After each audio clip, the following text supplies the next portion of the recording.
views and opinions expressed do not necessarily reflect those of Access Fort Wayne, the Allen County Public Library, or any other supporting groups. If you'd like to produce a show, call us at 260-421-1250.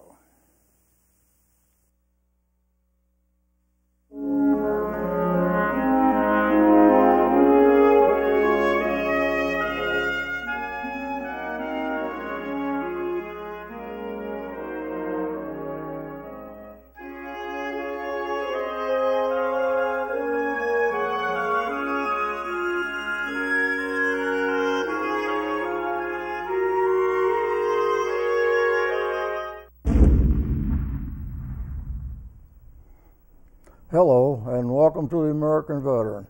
I'm Dale Parrish, your host. My co-host is Carl Fowler, and our guest today is Bill Hambrock. Bill is also a Korean War veteran, belongs to the Korean War Veteran Association. His duty was interesting and dangerous. Welcome to the show, Bill. Thank you. Good to be here. Yeah. When did you enter the service? I entered the service on February 2nd in the year 1951. You took basic where? I took basic training in Fort Worden, Fort Flagler, Washington, state of Washington. Yes. Okay. And I mentioned that your duty was interesting, but I didn't say what it was.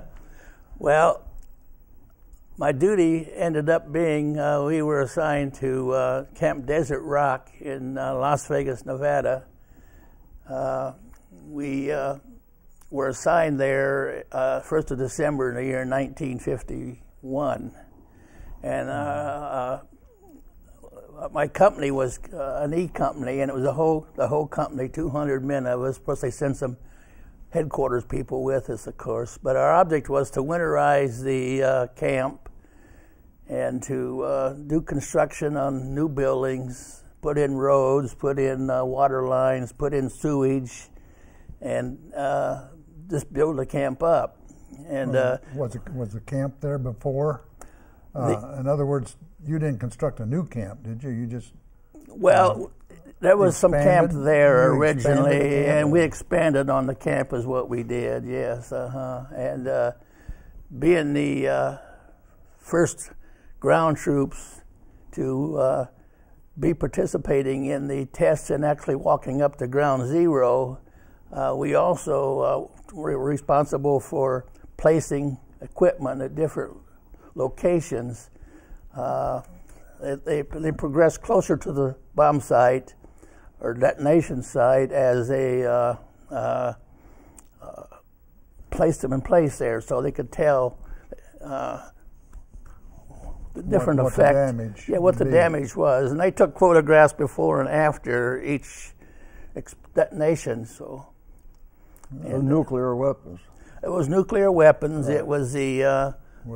Was that the first bomb burst in the desert, or? I'm not aware of that. I can't say that it was, no. But we were the first units to actually participate in and walk up to ground zero. We were the very first unit to ever do that. And then we had to, as we went out on the desert, they built trenches. Our unit built the trenches and the roads and everything else up there, and you hadn't placed the equipment. So we were involved in the complete construction and tore it down after the explosion detonation took place. That's correct. Did you know what was going on before, what you was going to be doing before you went there? No, we did not know that. We just thought we were going down there to, like I said, to winterize and build buildings and roadsides and sewage and so forth. Yeah. And then it wasn't until March when the first explosion went off, and that's when we found out that we were going to participate. 51. 52. 52. 52, okay. And that was March of 52. We went in there on December 1st of 51, and then we didn't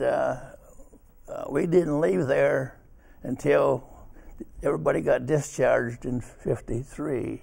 February. Okay. Then it turned hands. I don't know what happened from there, but then it changed hands. But during that time, we ran everything. I was quartermaster, and we ran the officers' lounge and the PX and everything else. Yeah. Everybody in our group did that. Plus, now, when you talk about the desert and digging trenches out there and so forth, yeah, basically that's sand, right? Or yes, did basically. you have hard pan? I don't in know. Other words, I wasn't, you dig a trench in sand, it caves in, don't it? Well, I must have been hard. I don't know. I didn't participate in the actual digging because I was in logistics, so I spent most of my time there. But I know our unit was out there. Okay. I cannot answer that question. I don't know. But I do know that the trenches were deep enough. They were about a good 3 foot deep, and this is wide so the person could get in there because we had to be able to turn our backs. Yeah, squat down. Squat down, yeah. Because during the detonation, it was required of us to turn our backs to the site because these were tower shots. They were set on 300-foot towers. Okay, above ground, yes. And we were 3.5 miles out, and there was danger of the bright lights. If you looked at it, it could make you blind. And if you had binoculars or glasses on, it could actually burn your eyeballs right out of your face. So, sure. So what we had to do was to turn our back to it, close our eyes, and put our hands into our face into our hands, and then kneel in the trenches into our knees. Mm-hmm. And down below the surface. Below the surface. Yeah. And even then, you could see the light. It was so bright, it was lit up. And then immediately after you saw that, then we were allowed to get out of the trenches and stand up. And this is an example of what we did is this, and the there we go. The ground actually rolled on us. I can imagine the earth shook. Yeah, it rolled like it would be. Is that all right there? You know, yeah. It actually rolled, and then we could feel the shock wave hit us. Sure, just like an earthquake. Yeah. It was. Yes, it was. And there was also a black flash too, because I had a good buddy of mine standing next to me, and we were supposed to have our helmets fastened, and he didn't.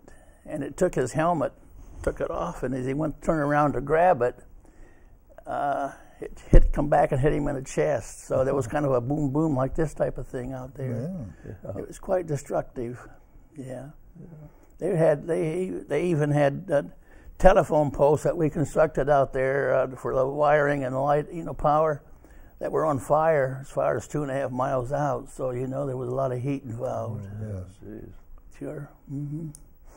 Yeah. So, but then after the clouds started to rise, as I showed in the photograph there, we actually then platooned up, got into and then we marched forward toward ground zero, and then we expected the different locations where they had the equipment to see what the damage was. Sure. And they were the big Sherman tanks is what they were. They had there at 3 different locations, and they at furthest distance it was slightly driven into the ground, and the closer you got to ground zero, the more it was pushed into the ground. And by the time we got up 300 yards, it was literally almost covered. It was that strong, so it was quite forceful. Yeah, I see that there's men standing up above the trench there. Yes. How long after the explosion was that? Would you guess? Immediately after the detonation, then when the flash was gone, we were then allowed to get out of the trenches. And as the photograph showed, we were to get out, crawl up there, and stand on the edge, and then watch the fireball rise up into the sky. It rose up to about 40,000 feet. And what I don't think a lot of people realize is that the top of the mushroom cloud there is where the explosion, but then the stem is more desert sand. Yeah. Picked it up, and then as it drifted away, because that sand has to come back down. That's what made it so so hazardous because they had to be sure that it didn't drift back over the troops. Sure, it's all radioactive sand. All radioactive. We wore dosimeters out there to check the amount of radiation that we got. And back in the year 1988, then, that the federal government, I got a letter from them stating that anyone participating in was classified as a disabled veteran. Yeah. So even though I never went overseas combat, I'm classified disabled because of my exposure to the radiation. Yes. Sure. I remember in, I think it was 52, a request came down. I was stationed at Camp Carson at that time. Sure. A request came down. They wanted troops to go out there. Yeah. Yes. Did they ask for volunteers? Yeah, I volunteered, and a friend of mine volunteered. They took him, but they didn't take me. I was at Fort Bliss, Texas, which is El Paso. Sure. And we had the same thing. They came through and they was looking for volunteers. Okay. So I could say I had the chance to go, but I didn't take it. Didn't take it, yeah. Well, they had, I think back in the late spring there, they had units come in. I think the 101st Airborne, I believe it was, came in as a group. And then I think others, I think some Marine unit might have come in also, but that's the only thing I can remember there. You don't have any idea or estimate of how many men would actually participate in that? 1,000 or? Well, yeah, they all together, nuclear, both the one in the Pacific. I mean, in the Pacific, I think it was, wasn't it? Anyone? Yeah. There was over 250,000 of us involved, and the all together, and cancer is running rampant in the group. Families that were exposed had deformed children and everything else. And to this day, I'm one of the lucky ones. If I got cancer to this day, and I got a whole list of the different cancers. Matter of fact, this is what this is all about here. I have a little thing came out of one of the magazines here that says that anyone exposed and gets cancer, the government's responsibility to take care of us. Okay. And so that's how serious it is. But most of them have died of cancer, and like I said, most of my friends that I was with served down there are all gone. Most of them died of cancer because of the exposure. So radiation. I'm one of the lucky ones. So maybe you kept your head down in the trench. I don't know what I did right, but something happened. Yeah. Okay. Sure. Now, at that time, did they do any underground explosions? No, there was none underground. It was all above ground. On towers. And there was an underground explosion out there, but that was a different time. that was a later date. Yeah. Yes. Yeah, I and don't know when they did them. well, we participated in. I participated in actually 4 different tests. 3 of them were during the daytime, and then they had one pre-dawn shot. And this is the one I have the big picture of here. If you're anxious to see that, it was a big picture of that was shot before daylight. See there. little equipment down here on the ground. Oh yeah, that was shot the before. stem, and then this is the head up here. See, that's right. And that was shot pre-dawn, and that was quite a thing to see out there. We were sitting on a hillside. That really light up the sky, didn't it? Oh, it sure did. It sure did. And so it was an experience that I'll never forget. And, well, it's unique, you know. Very seldom we ever get to meet a person that's been through the nuclear explosion. Sure. I've talked to one that I can recall, and he about like you. He was in the trenches. Sure. Yeah. Well, that was what we had to do. We got in the trenches, and then, like I said, the ground really rolled. It was like he was out in a boat somewhere on a rough sea here. That's the way it felt. People can be amazed that dirt and so forth this way can actually have a wave Yes. to it. That's actually correct. Come up and down, and that's probably what happened there. That's right. There was an actual wave come through. Yeah, it did, and it was kind of an odd feeling to stand there and feel the ground rolling underneath your feet, you know. Oh, sure. Sure, and then the shock wave coming, boom, boom, you know, that was... You touched on one other thing. Seems sort of strange to me because I was at Fort Bliss, Texas, El Paso. Sure. And I think of Las Vegas being out in the desert there. You wouldn't think you have to winterize a camp. No, but we have, I think one of these photographs that I have here actually shows snow in the background. We actually had snow on the ground one morning. This was a picture taken, if you can zoom in on it here. It was actually taken where in the spring of the year we woke up. Now, the snow was gone by midday. Yeah, melts But off. we had about 2 inches of snow on the ground. And well, we had snow at El Paso too, because Sure, of the Franklin Mountains there and everything. And like you say, it's gone by 10 o'clock. yeah, right. But we never think of winterizing anything there. No, but they said winterize. It was kind of confusing, but that's what they wanted us to do because Well, if you had to set up those tents and everything this way, they had to have a place to stay out of the right. environment, you know. Well, it got pretty cool at night because we had 10-man squad tents that we stayed in with a wood floor, but we also had little wood-burning stoves. Wood And burning. So that keep us warm at night. So it got cool at night. Now there again, that seems strange.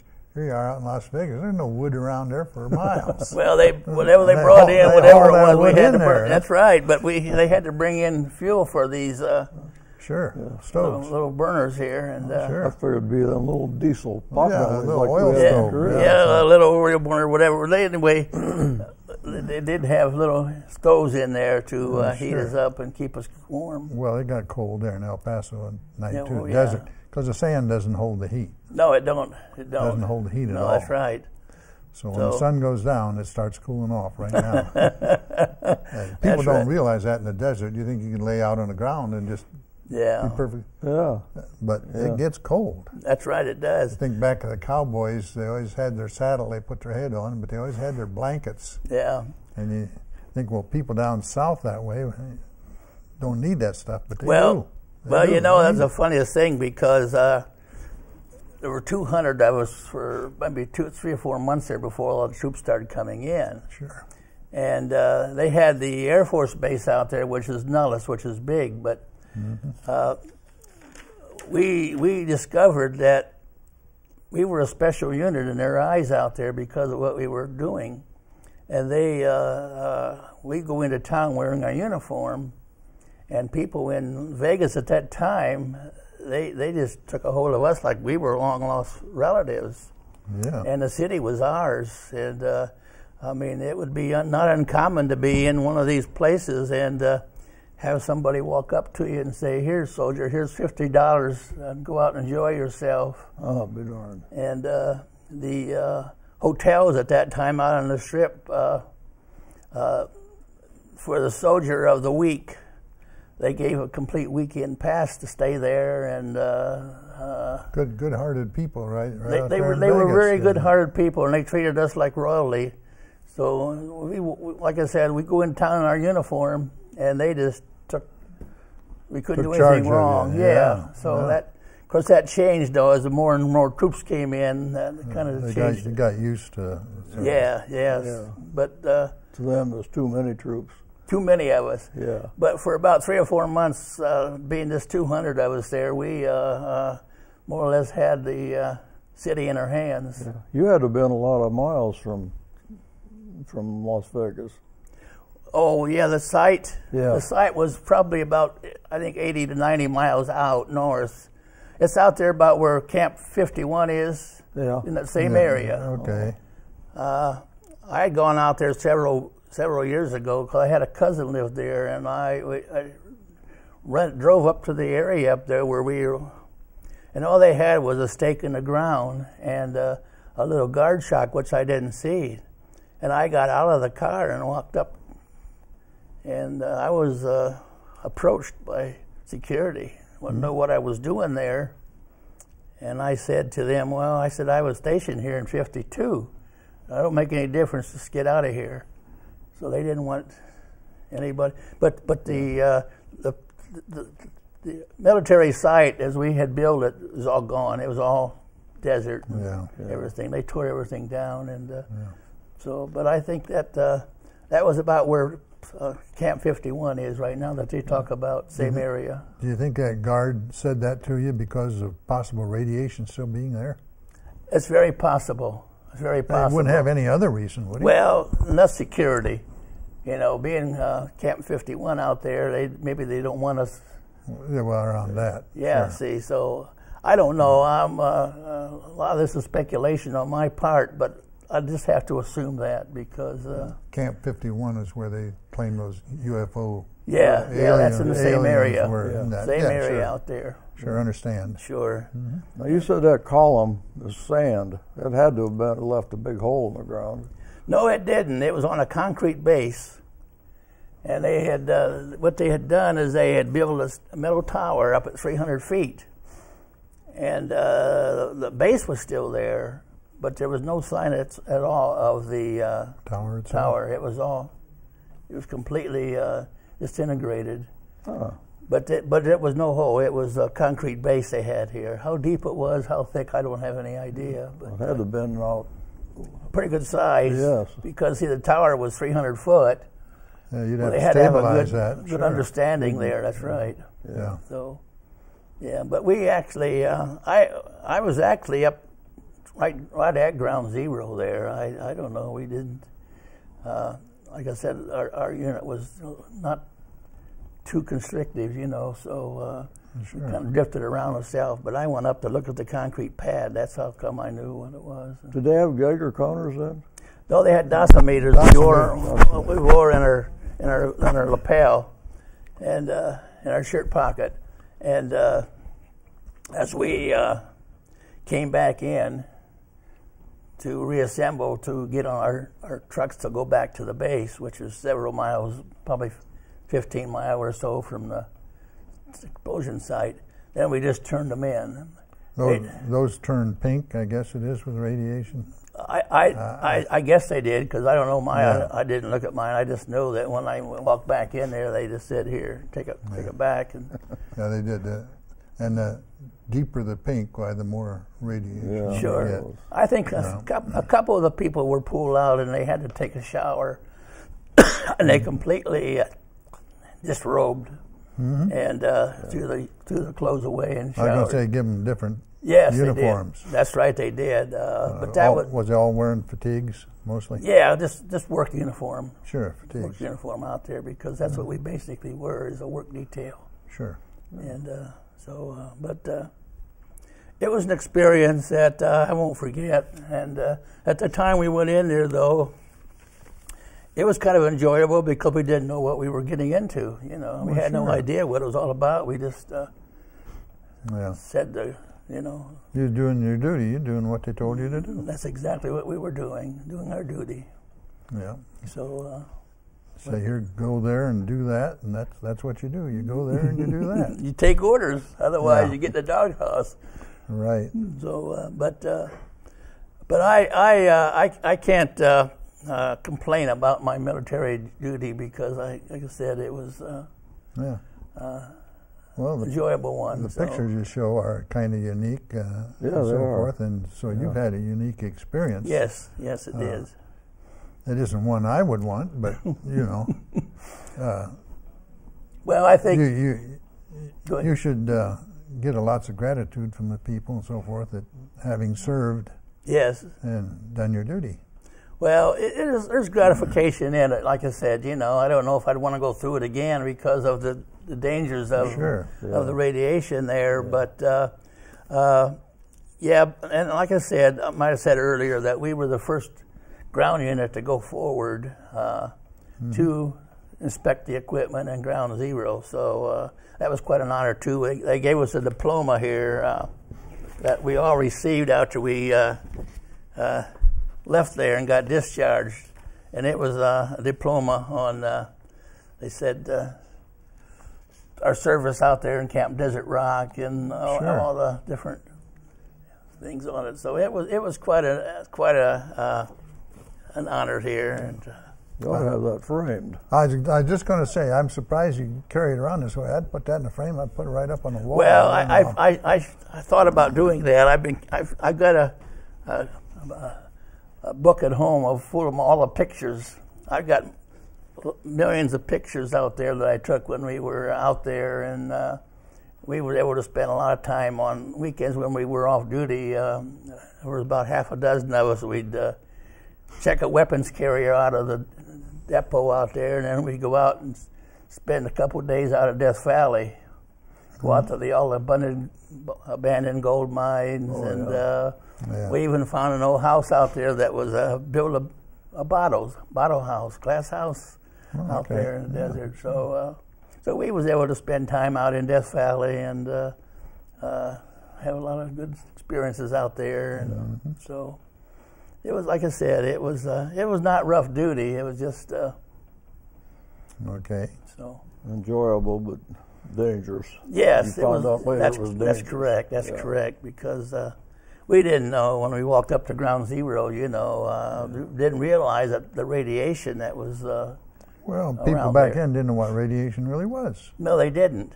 The military might have known, but that's right. The average soldier didn't know about it. Well, that's the whole thing.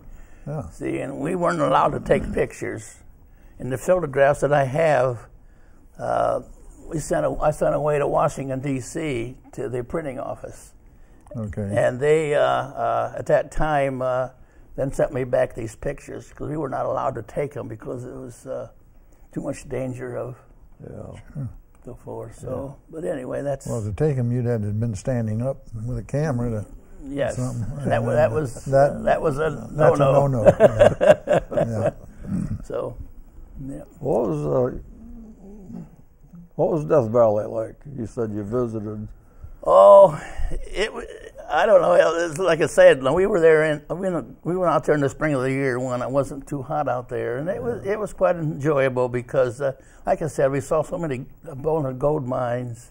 And then, of course, they had there was a castle out there. I can't think of the name of it now. That fellow lives out there all year round. Didn't the Dutchman have yes, that was Dutchman's out there. Lost Gold Mine or something? Yes, like that? and well, I don't know. But there was a fellow still living there. He has his house out there all year round, and then, like I said, we had the glass houses and all the deserted towns and gold mines, and that was so it was experience. But other than that, I can't explain too much. I knew it got hot, so we want to make sure we get out there in the spring of the year. Sure. So, yeah. Okay, as you look back on it, I imagine you have a little pride that the fact that you did do your duty that they asked you to do, and if it wouldn't have been you, it'd been somebody else. That's right. There was a lot of pride in it. You're right. We had a lot of pride in being the unit, especially being the first unit to actually go forward. Sure. Do you think maybe that was because you were stationed there as the engineer group that helped build the camp to a certain extent? Possibly. I imagine. I don't know for sure, but it's very possible that was the reason. In other words, I don't think they just point to a unit and say, you go first. I think you guys probably earned that right. We did. Well, Bill, thanks for being on the show. Well, thank you for inviting me. Thank you for inviting me. Respect, sir. Thank you. And so, if you enjoyed the program, remember we're on every Friday night at 7:30.